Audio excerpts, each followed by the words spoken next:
Y necesitamos también jueces y un sistema judicial que no se sienta presionado por nadie, por absolutamente nadie.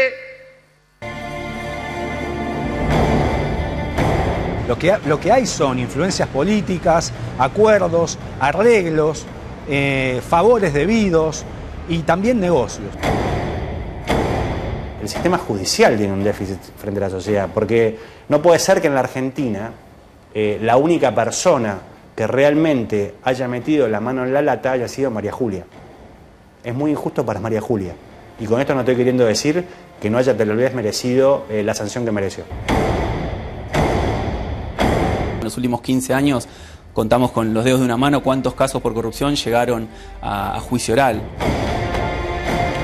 La gente no come vidrio y se da cuenta que llegan funcionarios que arriban la fecha de su jura en bondi porque no tienen cómo llegar de otra forma y se terminan yendo en 4x4 con estancias, con casas en el extranjero. Que el paradigma de la justicia independiente y el control que tiene que ejercer la justicia sobre el poder político en Argentina directamente es una caricatura. Los famosos telefonazos que había en los 90, comparado con las presiones que hace actualmente el kirchnerismo sobre el Poder Judicial, eran bebés de pecho.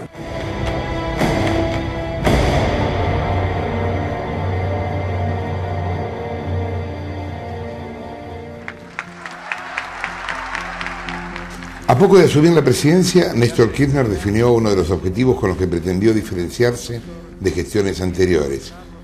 Dijo que iba a terminar con la justicia adicta. Es el pasado que se resiste a conjugar el verbo cambiar que el futuro demanda. Acorraló a la llamada mayoría automática del menemismo, a los jueces funcionales al poder, hasta conseguir 4 vacantes en la Corte Suprema. Separar a uno o varios miembros de la Corte Suprema. En esos lugares nombró a jueces ejemplares: Elena Hayton de Nolasco, Carmen Argibay, Ricardo Lorenzetti y Eugenio Zaffaroni. Pero la renovación de la Corte fue apenas un gesto, una ilusión de independencia que se iba a diluir con el tiempo. Kirchnerismo tiene una relación bastante conflictiva con el sistema de justicia en general, específicamente con el fuero federal. Una relación ambigua, digo, porque por un lado ha avanzado e impulsado algunos cambios importantes, como la renovación de la Corte Suprema, que es una institución de judiciales con más credibilidad hoy, pero al mismo tiempo promovió algunas acciones que fueron sumamente controvertidas, donde trata de intimidar al Poder Judicial y trata en algunos casos de lo critica y lo persigue. El gobierno K avanzó sin contemplaciones sobre el Poder Judicial. Fundamentalmente en hechos de corrupción o delitos graves, donde no hay sanción, donde se extiende una percepción de la sociedad de impunidad. Yo creo que acá ha fracasado, a mi juicio, esto. Hizo a nivel nacional lo mismo que había hecho en Santa Cruz: cooptar jueces y fiscales, designar a amigos, apretar a los díscolos y terminar con los organismos de control. Jamás en la historia de la provincia de Santa Cruz se investigó un solo funcionario.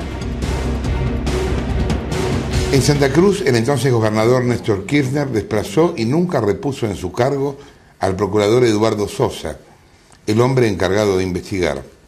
¿Qué pasaba en ese momento? Eduardo Sosa estaba investigando los honorarios del estudio jurídico que llevaba adelante el juicio por los fondos extrapresupuestarios, los fondos de Santa Cruz. Eran honorarios por $50 millones. Y a Sosa te terminaron sacando. Exactamente, Eduardo Sosa quedó afuera. Después de que sucedió esto, después de que se avanzó sobre el Poder Judicial, difícilmente usted encontremos en la provincia de Santa Cruz investigaciones contra funcionarios públicos.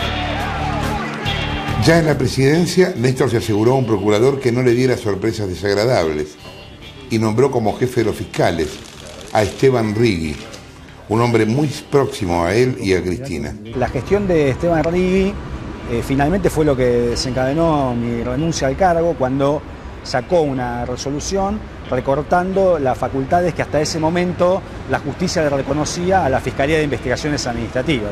Él pasó de ser el abogado de Néstor y de Cristina a ser el jefe de los fiscales. Para Néstor Kirchner, la justicia siempre fue una herramienta de disciplinamiento para aquel que podía llegar a representar una amenaza para el poder político y de impunidad para los funcionarios de gobierno. él entendía que era el último juez. El avance sobre el fuero federal no fue casual. Ahí se resuelven las causas que involucran a funcionarios públicos. La primera justicia que el kirchnerismo colonizó fue la justicia penal, la justicia que investiga los delitos de corrupción de los funcionarios públicos, porque en verdad el kirchnerismo siempre quiso garantizarse impunidad. Ahora después avanzaron sobre la justicia previsional, que tiene los juicios de los jubilados, sobre la justicia laboral, porque ahí está Recalde y todo su entorno, sobre la justicia contencioso-administrativa federal, que es la que interviene en los juicios contra el Estado, los juicios patrimoniales contra el Estado. Ahora, últimamente, lo que se conoce, por el efecto de la causa Clarín, es la justicia civil y comercial. Pero, en definitiva, toda la relación del kirchnerismo con la justicia es una relación de dominación. La ecuación es bastante simple. Conseguir que las causas complicadas recaigan en jueces amigos y presionar a los que no lo son para que cambien o para que se vayan, como sea, con presiones sutiles. ¿Qué se necesita de un ocupa? Se necesita una suerte de jueza delivery. U hostigamientos públicos. Yo hablé de jueza delivery, creo, el otro día, refiriéndome a la doctora Sarmiento. Si tenemos que tomar el Palacio de Tribunales, tomémoslo, compañeros. En los tribunales federales de Comodoro Pi, el juez Norberto Ollarvide se convirtió en el paradigma de la justicia acá. ¿Podría citar, por ejemplo, al ministro Garré? No, por este momento. Entonces, el caso más claro fue el sobreseimiento exprés del matrimonio Kirchner el año 2010. Sobre el patrimonio, el crecimiento del patrimonio de Néstor y Cristina Kirchner, que había aumentado exactamente... El 158%. El total en ese periodo, sí. Es el 158%. Sin investigar nada, lo sobreselló.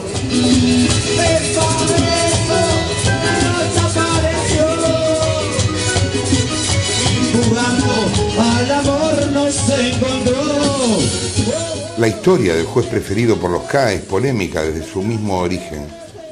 Él no es de la familia judicial, sino que es como un paracaidista que ha caído acá. ¿Cómo? En el año 96 él había llegado a fiscal con el aval de la Policía Federal, que en ese momento tenía mucha influencia. Le llega a Carlos Corach, entonces secretario general de la Presidencia, los antecedentes de Ollarvide. Y él los lee y los deja a un costado porque no tenía ni currículum, ni presentaciones científicas, ni experiencias como para ser juez federal.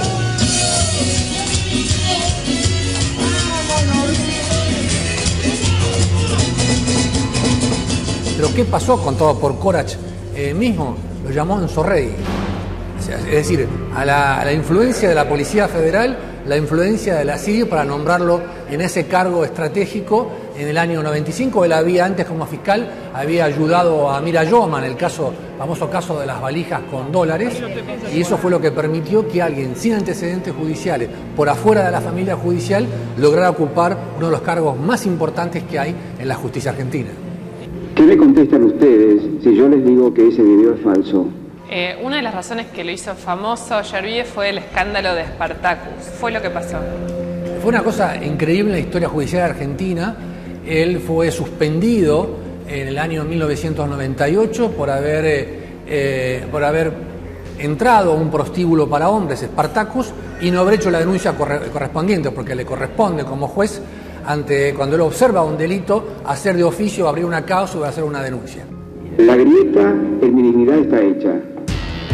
El fiscal José María Campagnoli descubrió que Ollarvide no solo era cliente del sauna gay, sino que formaba parte de una red de protección a prostíbulos que incluía una pata judicial y una policial. A pesar de todas las pruebas, el juez zafó. Pero, ¿qué pasó el 11 de septiembre del año 2001? La mayoría menemista del Senado aprovechó los atentados contra las Torres Gemelas y votó rechazar, como Cámara que tenía que juzgarlo, la institución de Ollarvide, y esto muestra este círculo vicioso que existe entre políticos y jueces que se ayudan mutuamente. Los otros jueces del fuero penal no quedan afuera de la avanzada política. Solamente enumero 3 hechos que pasaron en los últimos 2 años. La jueza federal Servini de Cubría encontró micrófonos ocultos en su despacho. El Tribunal Federal número 3 estaba investigando la denuncia del director de la CIDE, Estiuso, contra Vélez, y aparecieron por todos lados mensajes personales de ellos, les inventaban amantes y todo lo demás, una interferencia directa de una maniobra sucia. El juez Rafecas hace unos meses tiene una conversación a través del WhatsApp de su BlackBerry con un amigo de la infancia, y el vicepresidente de la Nación aparece unos días después mostrando esos mensajes personales en una conferencia de prensa. Obviamente hoy en Comodoro Pi tienen miedo a esta presión directa de la CIDE sobre el sistema judicial, que no se dio con este nivel.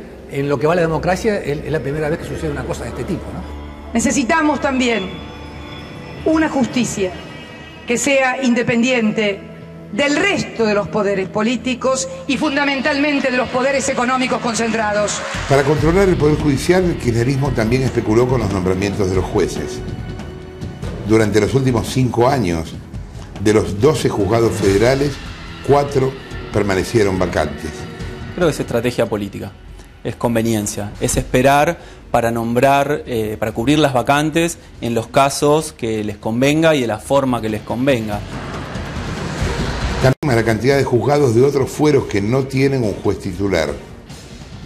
En Argentina, 1 de cada 5 jueces es suplente. Un juez suplente no tiene todas las garantías de independencia judicial que otorga la Constitución. Saben que están allí por muy poco tiempo y son susceptibles a presiones. Si tuvieras que decir 2 o 3 casos emblemáticos, expedientes emblemáticos en Comodoro Pi que muestran de alguna manera la influencia del poder político en la justicia. El último fue el caso Chicone, en donde de repente, la verdad es que no es algo usual que haya un desplazamiento del juez, del fiscal, del procurador general. No hay precedente, ni siquiera en el menemismo, de que para salvar a un político se hicieran tantas maniobras en la justicia de este nivel y de esta envergadura. Bueno, las consecuencias saltan a la vista. Vudú sigue acá enfrente presidiendo las sesiones del Senado. Muchas gracias y nos vemos pronto.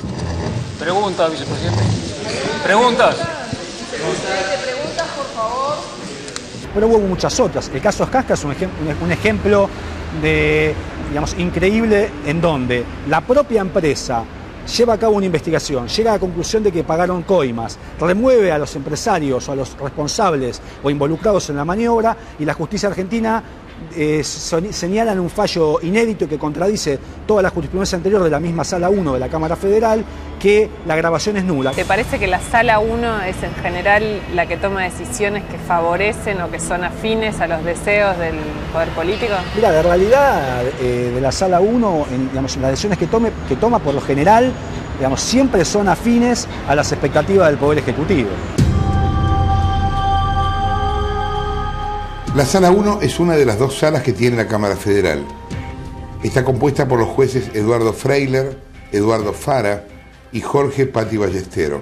Tienen el poder de fallar en segunda instancia y, por lo tanto, de modificar lo que haya dictaminado el juez natural de la causa. Y bueno, en tribunales todo el mundo sabe que esa sala falla sistemáticamente a favor del gobierno. ¿Está garantizada la justicia en Comodoro Pi? A la luz de los resultados, no. A la luz de los resultados, no.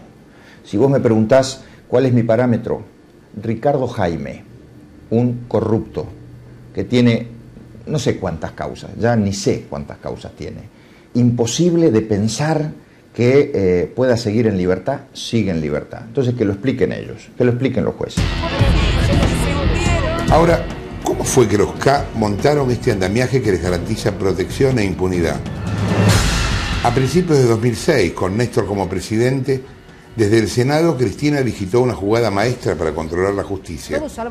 La reforma del Consejo de la Magistratura, el organismo que designa y remueve a los jueces.